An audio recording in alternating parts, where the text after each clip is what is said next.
हाँ भैया, अब अपन बात करेंगे अनियंत्रित श्रृंखला अभिक्रिया, uncontrol chain reaction.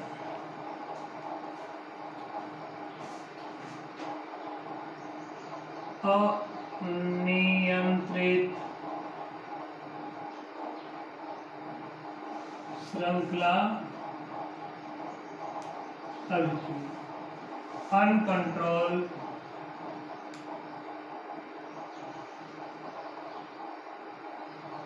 Chain reaction. Actually श्रृंखला अभिक्रिया हमारा टॉपिक चल रहा था। श्रृंखला अभिक्रिया को हमने देखा दो प्रकार से होती है, पहली नियंत्रित, दूसरी अनियंत्रित। अनियंत्रित श्रृंखला अभिक्रिया। अब अपन दूसरी अभिक्रिया के बारे में बात करेंगे, अनियंत्रित श्रृंखला अभिक्रिया। चले देखें। अनियंत्रित श्रृंखला अभिक्रिया ऐसी श्रृंखला अभिक्रिया है जिसकी प्रत्येक पीढ़ी में उत्पन्न न्यूट्रॉनों में से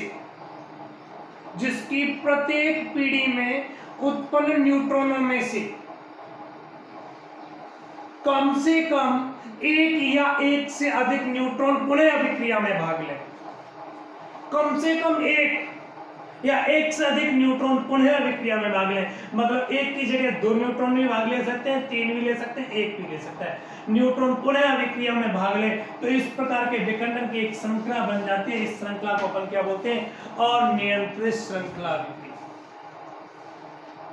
भाई नियंत्रित श्रृंखला अभिक्रिया में तो ऐसा हुआ था कि हो सकता है आपके पास 9 न्यूट्रॉन थे, 9 न्यूट्रॉनों को अवशोषित कर लिया जाए तो अभिक्रिया क्या हो जाएगी? रुक जाएगी, नियंत्रित हो गई। लेकिन यहाँ 9 के 9 न्यूट्रॉनों को अपन अवशोषित नहीं कर सकते।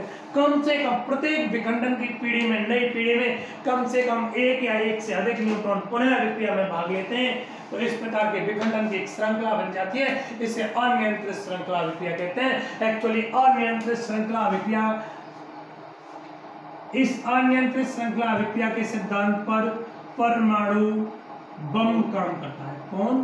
परमाणु बम काम करता है। परमाणु बम किस सिद्धांत पर कार्य करता है? अनियंत्रित श्रृंखला अभिक्रिया। नाभिकीय रिएक्टर या परमाणु भट्टी किस सिद्धांत पर कार्य करती है? नियंत्रित श्रृंखला अभिक्रिया, है ना।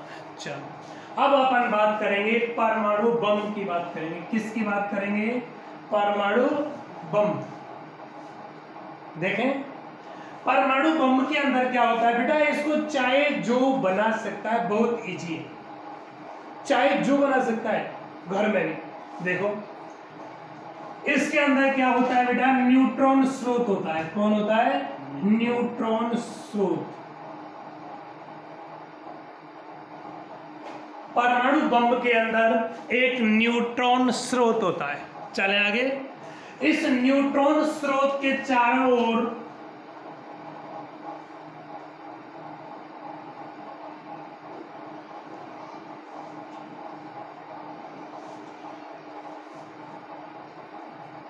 इस न्यूट्रॉन स्रोत के चारों ओर अपन कुछ पैकेटों में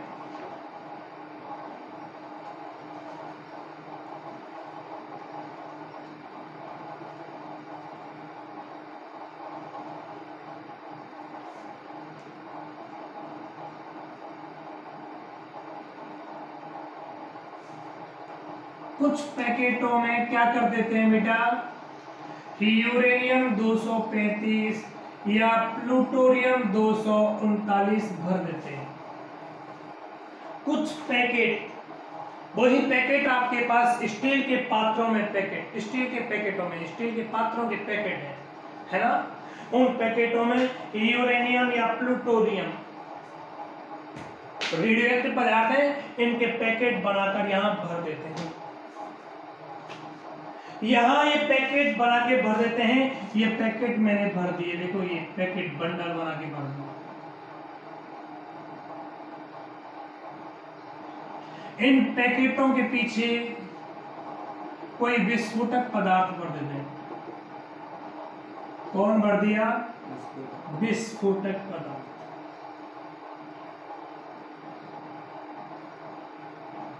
एक्चुअली ये जो विस्फोटक पदार्थ है वो विस्फोटक पदार्थ आपके पास में कौन सा है? डायनेमाइट या TNT, टोंटपुर नंगा टोंटपुर। कोई विस्फोटक पदार्थ डायनेमाइट या TNT ट्राई नाइट्रोटोलुएंट विस्फोटक पदार्थ होता है, ट्राई नाइट्रोटोलुएंट। या तो आप डायनेमाइट भर दो या TNT ट्राई नाइट्रोटोलुएंट भर दो, ठीक है ना। ये भरकर इस पूरी व्यवस्था को लोहे के मजबूत आवरण में बंद कर दिया जाता है। किसमें? लोहे के मजबूत आवरण में बंद कर दिया जाता है। ये क्या है आपके पास? लोहे का मजबूत आवरण, लोहे का मजबूत। चले आगे, चले। लोहे का ये मजबूत आवरण हो गया, इसके अंदर ये सारी व्यवस्था सुव्यवस्थित रूप से व्यवस्थित है। चले अब देखो आगे।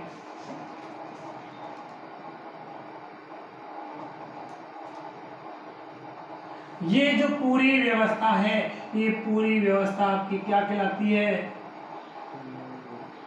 परमाणु। खत्म। परमाणु बम की बनावट कंप्लीट होती है। लेकिन बात आती है कि यहाँ कुछ स्पेशल क्या है? स्पेशल ये तो न्यूट्रॉन स्रोत नॉर्मल बात हो गई। सबसे स्पेशल बात ये है कि जो आपने यूरेनियम के पैकेट बनाए हैं, ये यूरेनियम के पैकेट है ना, वो यूरेनियम के क्रांतिक द्रव्यमान, यूरेनियम के जो पैकेट हैं, इन पैकेटों में जो यूरेनियम भरा गया है वो कितना यूरेनियम है? वो यूरेनियम इनके क्रांतिक द्रव्यमान के आधे से कुछ अधिक होता है। क्या बोला रे तूने? मैंने भाई ये बोला कि यहाँ यूरेनियम जो पैकेटों में भरा है वो अपने क्रांतिक द्रव्यमान, यूरेनियम के क्रांतिक द्रव्यमान के आधे से कुछ अधिक होता है, ठीक है ना। देखो भाई, आप सोचो यूरेनियम का क्रांतिक द्रव्यमान कितना है? 100 ग्राम। क्या है? यूरेनियम का क्रांतिक द्रव्यमान।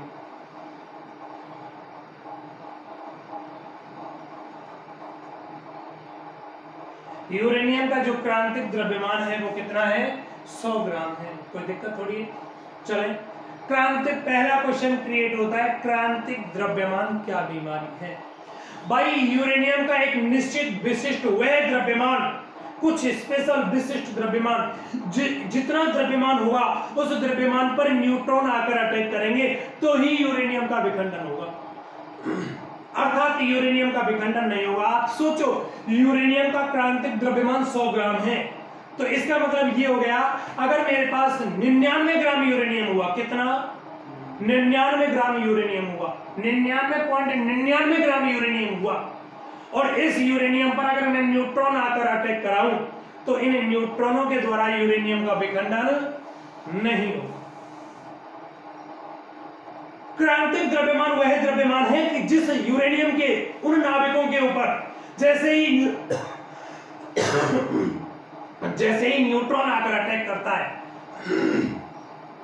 जैसे ही न्यूट्रॉन आकर अटैक करेगा तो यूरेनियम के नाविकों का क्या हो जाएगा? विखंडन हो जाएगा, ठीक है। यूरेनियम अगर यूरेनियम का क्रांतिक द्रव्यमान 100 ग्राम है तो 99.99 ग्राम यूरेनियम पर अगर मैं न्यूट्रॉन अटैक कराऊं, 98 ग्राम, 90 ग्राम, 50 ग्राम, अरे 10 ग्राम यूरेनियम पर अगर मैं न्यूट्रॉनों को अटैक कराऊंगा तो वहां नाविकों का विखंडन, यूरेनियम के नाविकों का विखंडन नहीं होगा। याद रखिएगा, अगर 101 ग्राम यूरेनियम है और न्यूट्रॉन पहुंच जाता है तो अब नाविकों का विखंडन है। तो यूरेनियम का वह न्यूनतम द्रव्यमान जिस पर यूरेनियम के नाविकों के विखंडन की दर संपन्न होती है, उस द्रव्यमान को अपन क्या बोलते हैं? क्रांतिक, ठीक। अब ये पैकेट है, वो यूरेनियम के क्रांतिक द्रव्यमान के आधे से कुछ अधिक क्यों है? आधे से कुछ अधिक क्यों है? इस आधे से कुछ अधिक का मतलब क्या हो गया? क्रांतिक द्रव्यमान 100 ग्राम है तो आधा कितना होगा? 50 ग्राम। कुछ अधिक तो जो आपके ये पैकेट हैं, ये पैकेट या तो 60 ग्राम के होंगे, 70 ग्राम के होंगे, 80 ग्राम के होंगे, 90 ग्राम के होंगे और 99 ग्राम तक होंगे, लेकिन 100 ग्राम का पैकेट नहीं होगा। इधर 51 ग्राम से लेकर 99 ग्राम तक के पैकेट होंगे, 50 या 49 ग्राम का पैकेट नहीं होगा। क्यों नहीं होगा? आप देखो, यहां तो यूरेनियम है ना, सॉरी न्यूट्रॉन है। अगर एनी कंडीशन ये स्टील के पात्रों में जो यूरेनियम भरा हुआ है, ये स्टील के पात्र कहीं से लीकेज हो जाते हैं, तो दोनों यूरेनियम आपस में क्या होंगे? कंबाइन। जैसे ही ये कंबाइन होंगे, जैसे ही ये यूरेनियम के पात्र फटेंगे, ये यूरेनियम के परमाणु परस्पर कंबाइन होंगे, तो इनका जुड़कर टोटल द्रव्यमान अपने क्रांतिक द्रव्यमान से ज्यादा हो जाएगा। भाई ये कितना है? आप सोचो, 60 ग्राम थे, तो 60 और 60 कितना हो जाएगा? 120 ग्राम हो जाएगा। 120 ग्राम है, वो 100 ग्राम से ज्यादा है। 100 ग्राम से ज्यादा हो गया। अब 100 ग्राम से ज्यादा द्रव्यमान हो गया तो न्यूट्रॉन अटैक करेगा, तो अब विखंडन अभिक्रिया संपन्न हो जाएगी। अगर आपके पास में क्या हुआ, 60 दिए गए, 70 हो, 80 हो, 90 हो, 180 हो जाएगा। 90 और 90 180 ग्राम हो जाएगा, फिर भी विखंडन होगा। अगर आपके पास में यहाँ 49 ग्राम के 2 पैकेट होते, दोनों पैकेट परस्पर फट जाते हैं और फटने के पश्चात ये दोनों संलेत होते, तो आपका द्रव्यमान 98 ग्राम होता। 98 क्रांतिक द्रव्यमान के बराबर हुआ क्या? यूरेनियम अभी भी आके अटैक करेगा, लेकिन नाभिक का विखंडन नहीं, है ना। तो यहाँ जो यूरेनियम के जो पैकेट लिए गए थे, वो क्यों लिए गए थे? कि ये पैकेट परस्पर जब तक सेफ रहेंगे, पृथक पृथक रहेंगे, तब तक नाभिक का विखंडन, यूरेनियम के नाभिकों का विखंडन नहीं होगा। होगा क्या? जैसे ये पैकेट फटेंगे तो ये परस्पर कंबाइंड अवस्था में आएंगे, इनका द्रव्यमान उनके क्रांतिक द्रव्यमान से ज्यादा होगा, और क्रांतिक द्रव्यमान से ज्यादा होगा तो आपके पास में परमाणु बम के अंदर अनियंत्रित श्रृंखला अभिक्रिया संपन्न हो जाएगी ना। अब देखो, परमाणु बम काम कैसे करेगा? हमको विस्फोट कराना है, तो कैसे विस्फोट होगा? विस्फोट कराने के लिए आप देखो, सबसे पहले अपन क्या करते हैं, जो आपके पास ये डायनेमाइट था, डायनेमाइट, बेटा ये डायनेमाइट वही है। अपन पहाड़पुर के अंदर जाते हैं या अपने पहाड़ पर कहीं जाते हैं और बड़ी बड़ी चट्टान होती हैं, उन चट्टानों में बड़ी बड़ी घूट होती हैं, चट्टान होती हैं, उनमें छेद करके बारूद भरकर और एक लंबी सी जेवरी रस्सी होती है, उसमें आग लगा देते हैं, और वहां जाके जो बारूद भरते हैं, उस बारूद को क्या कहते हैं? डायनेमाइट। जैसे वहां आग लगाते हैं तो ये विस्फोटक पदार्थ में बोल रहा था, ये डायनेमाइट जो विस्फोटक पदार्थ है वो विस्फोटित होता है। इस विस्फोटक पदार्थ डायनेमाइट के कारण वहां पत्थर, बड़ी बड़ी चट्टान टूट जाती हैं। तो यहाँ कौन है? यहाँ तो आपके पास लोहे का या स्टील का एक मजबूत पात्र है ना। देखो, जब मुझे विस्फोट कराना होता है तो सबसे पहले अपन यहाँ क्या कर देते हैं? डायनेमाइट को विस्फोटित करते हैं। इसको विस्फोटित कर रहे हैं, ये प्रोसेस लोहे के मजबूत आवरण के अंदर हो रहा है। आप सोचो, मेरे पास में यहाँ बम रखा हुआ है और कि कोई आके इस विस्फोटक पदार्थ को विस्फोटित कर गया, तो ये अंदर विस्फोट हो रहे हैं, अंदर विस्फोट हो रहे हैं। तो ये सारा प्रोसेस लोहे के मजबूत आवरण गोले के अंदर हो रहा है, हमें तो पता ही नहीं चलेगा। चले आगे। अब देखो, जैसे ही ये विस्फोटक पदार्थ विस्फोटित होगा तो सारे विस्फोटक पदार्थ क्या हो जाएंगे? विस्फोटित। जैसे विस्फोट होगा तो ये आपके पास यूरेनियम के जो पात्र थे, वो यूरेनियम के पात्र क्या हो जाएंगे? फट जाएंगे। सारे यूरेनियम के पात्र फट जाएंगे। जो स्टील के यूरेनियम जिन पात्रों में भरा हुआ था, स्टील के पात्रों में या लोहे के पात्रों में भरा हुआ था, ये सारे पात्र फट जाएंगे। इसका मतलब ये जो भी यूरेनियम है, ये यूरेनियम क्या हो जाएगा? कंबाइंड हो जाएगा। जैसे ही यूरेनियम कंबाइंड होगा तो इस यूरेनियम का द्रव्यमान उसके क्रांतिक द्रव्यमान से क्या हो जाएगा? अधिक हो जाएगा।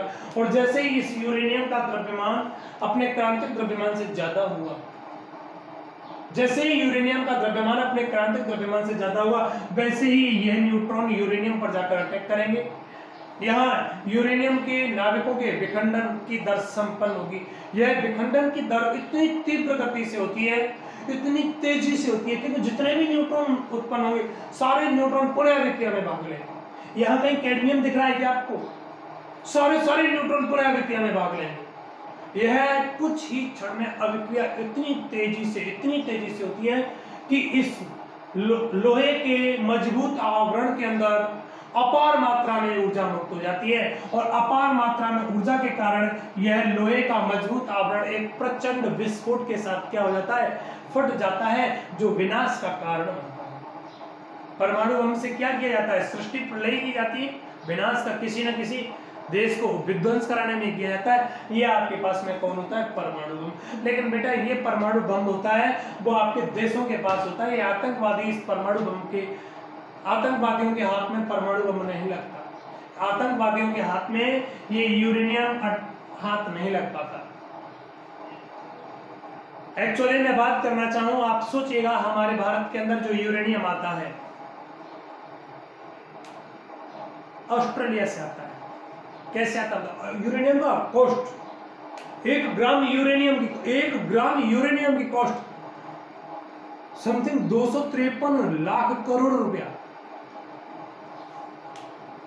ग्राम यूरेनियम की बात कर रहा हूं। आप सोचिएगा अभी हमारा मोदी लगभग 2 साल पहले ऑस्ट्रेलिया से संधि करके आया था, तो हमारे भारत में जो भी यूरेनियम आता है वो ऑस्ट्रेलिया से आता है। देखो भारत में यूरेनियम को मंगाने वाला कौन है, मोदी ने हस्ताक्षर किए, विदेशों को पैसा देने वाला कौन है, मोदी। लेकिन कब यूरेनियम भारत के अंदर आ रहा है ये मोदी को भी नहीं मालूम रहता। यहां से यूरेनियम लेने के लिए अपना प्लेन भेज दिया, सैनिक गए बिना किसी इलेक्ट्रॉनिक एपरेटस के जाएंगे, ऐसा नहीं मोबाइल ले गए और कहेंगे चले गए, नहीं, वैसे ही नॉर्मल भेज देते हैं सैनिकों को, वहां जाएंगे। अब पता नहीं वहां से वो कब भेजेंगे, वहां से जब भेजेंगे कम से कम 2-4 प्लेन तो यहां से जाएंगे हमारे एरोप्लेन तो, और कम से कम 2-4 एरोप्लेन वो उनके साथ में भेजेंगे। 2-4 देखो एक एरोप्लेन के अंदर ही यूरेनियम होगा, लेकिन आगे अड़ोस पड़ोस में 2-4 एरोप्लेन साथ में चल रहे होंगे। वो साथ में क्यों चल रहे होंगे, उनके अंदर ब्लैक कमांडो भरे हुए होंगे। ऐसा नहीं हो आतंकवादियों को कहीं से इसकी मालूम पड़ जाए, आतंकवादी इसको हाईजैक कर ले और यूरेनियम को ले जाए। अगर आतंकवादियों के हाथ में यूरेनियम लग गया तो पता नहीं कब कौन से देश को कैसे उड़ा दें, वो तो आतंकवादियों के हाथ नहीं लग पाता है। बहुत सेफ्टी, बहुत सुरक्षा के अंदर रहता है कौन, यूरेनियम। ठीक, मैं बात कर रहा था तो आतंकवादी बम बनाते हैं, वो बम क्या बनाते हैं, आतंकवादी कुछ नहीं बनाते बम, ये बम परमाणु बम नहीं होता, नॉर्मल बम होते हैं। देखो वो क्या करते हैं, इन स्थानों पर डायनेमाइट भर देते हैं। 2004 में जयपुर के अंदर बम विस्फोट हुए थे, वहां बहुत सारे लोग क्षतिग्रस्त हुए थे, मर गए थे 2004 में। वहां क्या प्रोसेस था, वही लोहे का मजबूत आवरण था, इसमें डायनेमाइट विस्फोटक पदार्थ या गंधक यूज किया था उन्होंने, ऐसे गंधक यूज किया था। गंधक ही अपने के काम आता है, विस्फोटक पदार्थ कोई भी, वह उन्होंने विस्फोटक पदार्थ यूज किया था। इनके जो बीच में, इन विस्फोटक पदार्थों के बीच में उन्होंने कील भर दी, चोवा भर दिए, लोहे के छोटे छोटे चोवा भर दिए। जब जैसे उन्होंने इसमें आग लगाई, तो विस्फोटक पदार्थ प्रचंड विस्फोट के साथ में फटेगा। जैसे ही लोहे का मजबूत आवरण फटेगा तो यहाँ से ये कील वगैरह, लोहे चोवा, कील, लोहे के छोटे छोटे पार्टिकल तेजी से बाहर जाते हैं। और ये बम होते हैं वो कहाँ होते हैं, जहाँ बहुत सारी जनसंख्या है। किसी गुरुद्वारे के सामने जाके बम विस्फोट करेंगे, सिनेमा हॉल के साथ में, क्योंकि सिनेमा हॉल के साथ आगे के पास में वहां पर जाके बम विस्फोट करेंगे तो वहां फिक्स होता है कि 9 से 12 शो चल रहा है, तो 12 बजे छुट्टी होगी, कम से कम 300-400 कैंडिडेट एक साथ में निकलेंगे सिनेमा हॉल से, जाके बम को फाड़ दो, एक साथ में इतने सारे लोगों को मार दो। मतलब ये जो बम यूज करते हैं आतंकवादी, वो वहां जहां जनसंख्या घनत्व ज्यादा होता है वहां के लगभग 100-200 मीटर के एरिया को क्या कर देते हैं, तहस नहस कर देते हैं, ध्वस्त कर देते हैं। ये आतंकवादियों के द्वारा बम बनाया जाता है। वहां ये विस्फोटक पदार्थ यूज करते हैं, वो क्या यूज नहीं करते, यूरेनियम यूज नहीं करते, उनके हाथ यूरेनियम नहीं लगता। भाई मैं पहले ही बोल चुका हूँ, यूरेनियम बहुत एनर्जी देने वाला है, वो है पदार्थ है, रेडियो एक्टिव पदार्थ है। एक यूरेनियम के नाभिक से 200 मेगा इलेक्ट्रॉन ऊर्जा, 200 mega electron volt, mega electron ऊर्जा मुक्त होती है। 1 ग्राम यूरेनियम से कितनी हो रही है, 5.128 गुणा 10⁻23 मेगा इलेक्ट्रॉन वोल्ट ऊर्जा मुक्त हो रही है। तो यार बहुत सारी अपार मात्रा में ऊर्जा मुक्त होती है। और जो ये अपार मात्रा में, आप सोचो किसी परमाणु बम के अंदर 1 ग्राम यूरेनियम भर दिया, इतनी सारी एनर्जी जनरेट होगी जो किसी भी देश के किसी भी शहर को जब चाहे जिस प्रकार से नष्ट करने की पावर रखती है।